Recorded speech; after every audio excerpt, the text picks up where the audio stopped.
Достоинства утепления опилками. Всем привет! Вы на канале Чертог мастеров. В глубине старых зарослей, где деревья шепчутся между собой на языке ветра, а солнце скользит сквозь листву золотыми лучами, жил-был человек по имени Иван. Он не был богат, не владел ни замком, ни машиной, но имел одно важное качество – умение слушать природу. В доме, который он построил собственными руками, зимой было холодно, а летом душно.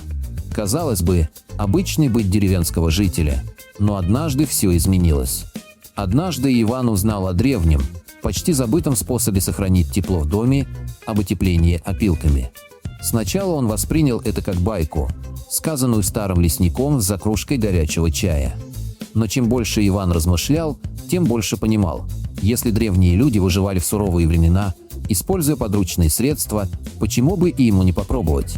Так началась его история, которая позже стала легендой среди соседей.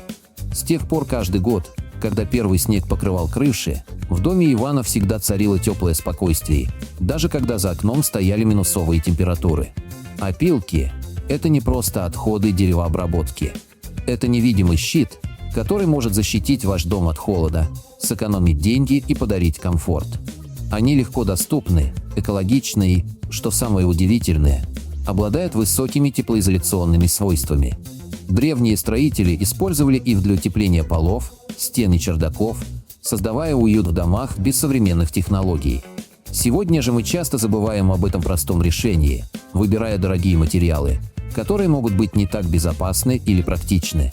Представьте себе, вы стоите в своем доме, и вокруг вас нет гуло работающего котла, нет запаха химии, нет тревоги из-за роста цен на отопление. Просто тепло. Естественное, родное, как объятие любимого человека. Именно такое чувство дает утепление опилками. Один слой толщиной всего в 30 см способен удерживать тепло так же эффективно, как современный пенопласт, но при этом не требует никаких специальных навыков для монтажа. Нужно лишь немного терпения и знаний.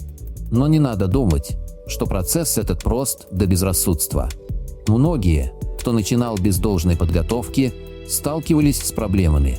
Опилки должны быть сухими. Если они намокнут, то начнут гнить, а вместе с этим испортится микроклимат в доме. Также важно правильно выбрать соотношение размеров частиц. Слишком крупные опилки плохо удерживают тепло, слишком мелкие могут оседать со временем, образуя провалы. Лучше всего использовать смесь средних и мелких фракций. Это обеспечит плотность и равномерность укладки. Еще один важный момент – антисептическая обработка. Без нее опилки могут стать пищей для насекомых и грибка. Раньше для этого использовали известь, глину или даже золу. Современные варианты включают специальные составы, которые можно купить в строительных магазинах. Главное – не экономить на безопасности. Ведь дом должен быть не только теплым, но и здоровым. Интересен и тот факт, что опилки можно комбинировать с другими материалами. Например, в деревянных домах их часто укладывают между лагами пола, сверху закрывают досками или плитами ДСП. На чердаках их просто насыпают толстым слоем, предварительно проложив пароизоляцию. В некоторых регионах опилки смешивают с глиной и делают так называемую теплую глину, которую применяют для утепления стен. Этот метод пришел к нам еще с эпохи ремесел, когда каждая семья знала, как сделать дом по-настоящему живым. Однажды к Ивану приехал молодой человек из города. Он хотел построить загородный дом, но не мог определиться с утеплением. Иван показал ему свой дом, рассказал о каждом этапе утепления, дал потрогать стены, почувствовать разницу между утепленной и неутепленной частью. Молодой человек был поражен. Через несколько месяцев он вернулся уже с друзьями, с фотоаппаратом и записями. Так маленькая деревня стала местом паломничества для тех, кто искал простое и надежное решение. Такие истории повторяются по всей стране. В одном из сел под Ярославлем группа школьников решила провести исследовательский проект на тему энергоэффективности. Они построили две модели домиков. Один утеплили пенополистиролом, другой – опилками. После недели наблюдений выяснилось, что температура внутри практически не отличается. Зато стоимость материалов различалась в 2 раза. Учителя были впечатлены, а ученики получили свои первые уроки по экологии и экономике. Конечно, у опилок есть и свои ограничения. Их нельзя использовать во влажных помещениях без дополнительной защиты. Также нужно учитывать, что со временем они могут оседать, поэтому через несколько лет рекомендуется добавлять новый слой. Но эти минусы – ничто по сравнению с преимуществами. Особенно если учесть, что опилки – это переработанный продукт, который в противном случае бы просто выбрасывали. Многие владельцы частных домов сегодня задумываются о снижении затрат на отопление.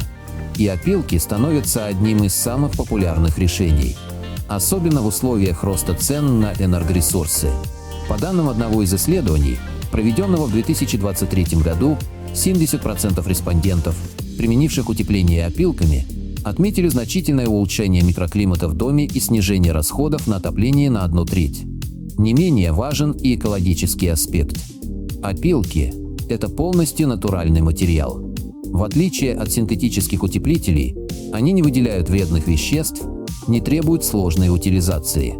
Более того, после использования их можно использовать как удобрение или топливо. Таким образом, круг замыкается, и человек возвращается к принципам бережливого обращения с природой. Если вы досмотрели до этого места, значит вы чувствуете в себе стремление изменить что-то в лучшую сторону. Может быть, вы живете в старом доме, который просит внимания. Может быть, вы строите новое жилье и хотите сделать его максимально уютным и экономичным. А возможно, вы просто любите экспериментировать и находить решения, которые работают без лишних затрат. Что бы это ни было, не откладывайте. Возьмите опилки, известь, глину, инструменты. Подготовьте чердак, пол или стены. Пусть ваш дом станет теплее, пусть он начнет дышать, пусть в нем поселится уют и гармония. Вы будете удивлены, как быстро произойдут изменения. И тогда вы поймете, что иногда самые великие решения лежат буквально под ногами, в виде древесной стружки, которую можно найти на лесопилке или столярной мастерской. Каждый дом, как живое существо, нуждается в защите от холода и сырости. Он дышит, он слышит ваши шаги, он чувствует тепло ваших рук. И если вы относитесь к своему дому с любовью, то рано или поздно задумаетесь о том, чтобы сделать его по-настоящему теплым. Не просто построить, а создать уютную крепость, где будет комфортно жить в любое время года. Опилки – это не только побочный продукт деревообработки. Это настоящий кладезь возможностей для тех, кто хочет сохранить тепло в доме без лишних затрат. Они обладают отличной способностью удерживать воздух внутри своей структуры, что делает их эффективным теплоизолятором. Вспомните старые бабушкины сараи, где на полу лежал толстый слой опилок. Там всегда было сухо и тепло, даже когда за окном свистел пронизывающий ветер. Секрет прост. Чем больше воздуха заключено в материале, тем лучше он удерживает тепло. Опилки – это как природный пористый материал, наполненный микроскопическими воздушными карманами. Их можно использовать в разных частях дома – полы, стены, чердаки. Особенно эффективно утепление полов. Для этого между лагами насыпают слой опилок, смешанный с известью или глиной. Сверху все закрывается досками или фанерой. Получается теплый и безопасный пол, который не требует никаких дополнительных покрытий. Важно помнить, опилки должны быть абсолютно сухими. Если они намокнут, то начнут разлагаться, образуется плесень, и вместо тепла вы получите сырость и неприятный запах. Поэтому перед использованием их нужно просушить на свежем воздухе под навесом, а также защитить от влаги во время монтажа. Лучше всего использовать пароизоляционную пленку, которая предотвратит проникновение пара из внутреннего помещения в утеплитель. Есть интересная история из жизни семьи Петровых, которые решили утеплить свой дачный дом именно опилками. У них был старый дом из бруса, зимой в котором было холодно даже при работающем печном отоплении. После консультации со знакомым плотником они купили несколько мешков опилок и известей, собрали все необходимое и принялись за работу. За неделю они утеплили полы и чердак. Когда наступила зима, в доме стало заметно теплее. Даже при минусовой температуре за окном им хватало одной печи, чтобы поддерживать комфортную температуру внутри. Более того, исчезли сквозняки, пропал запах сырости, а сам дом стал казаться более уютным. Такие примеры не единичны. Многие люди, особенно в сельской местности, уже давно перешли на экологичные и экономичные методы утепления. Опилки – доступное решение, которое может применяться повсеместно. При этом важно понимать, что технология укладки играет ключевую роль. Нужно следить за равномерностью насыпки, плотностью слоя, защитой от влаги и грызунов. Для защиты от мышей можно добавить немного цемента или золы. Мыши не любят щелочные материалы, поэтому такие примеси помогут отпугнуть их от вашего утеплителя. Также можно использовать специальные сетки или решетки при утеплении стен. Главное – заранее продумать все возможные риски и принять меры предосторожности. Интересен и тот факт, что опилки можно использовать повторно. Например, после нескольких лет использования их можно убрать и применить в качестве удобрения для огорода. Опилки, смешанные с навозом или компостом, становятся отличным средством для улучшения структуры почвы. Таким образом, вы не только экономите на отоплении, но и получаете пользу для сада. Некоторые умельцы даже используют опилки как топливо. В специальных печах длительного горения можно сжигать спрессованные опилки в виде брикетов. Это позволяет получить дополнительный источник тепла и полностью закрыть цикл использования материала. Не надо забывать и о безопасности. Перед началом работ обязательно проверьте, нет ли в вашем регионе ограничений на использование опилок в строительстве. В некоторых случаях могут быть требования пожарной инспекции или нормы утепления, установленные местными органами власти. Но чаще всего опилки разрешены к использованию, особенно в частном секторе. Также важно правильно рассчитать толщину утеплителя. Для средней полосы России рекомендуется слой опилок не менее 30 см. Чем севернее регион, тем толще должен быть слой. На севере страны можно использовать до 50 см опилок, чтобы обеспечить достаточную теплоизоляцию. Можно провести несложный эксперимент. Возьмите два одинаковых контейнера. Один утеплите опилками, другой – обычным пенопластом. Поставьте в каждой по емкости с горячей водой и замерьте температуру через несколько часов. Вы будете удивлены, насколько мало разницы между ними. А ведь опилки – это почти бесплатный материал, тогда как пенопласт надо покупать. Также надо отметить, что утепление опилками – это часть более широкого подхода к экологичному строительству.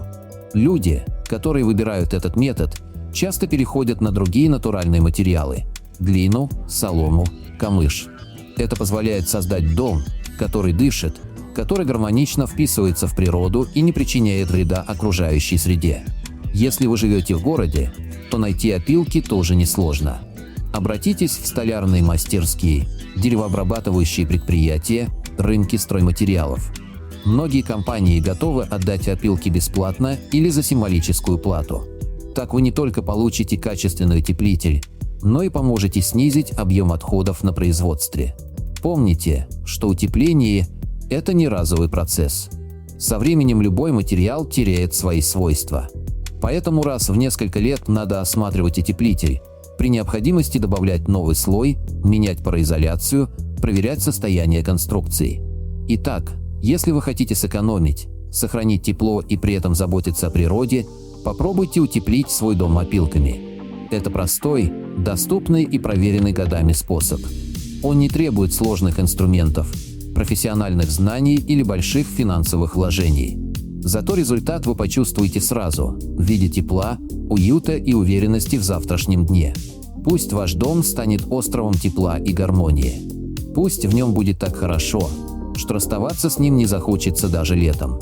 И пусть вас вдохновляет мысль, что вы выбрали не самый простой путь, а самый правильный.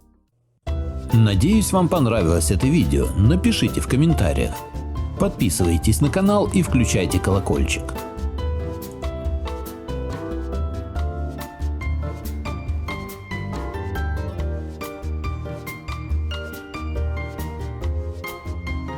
Что, мы уже не снимаем?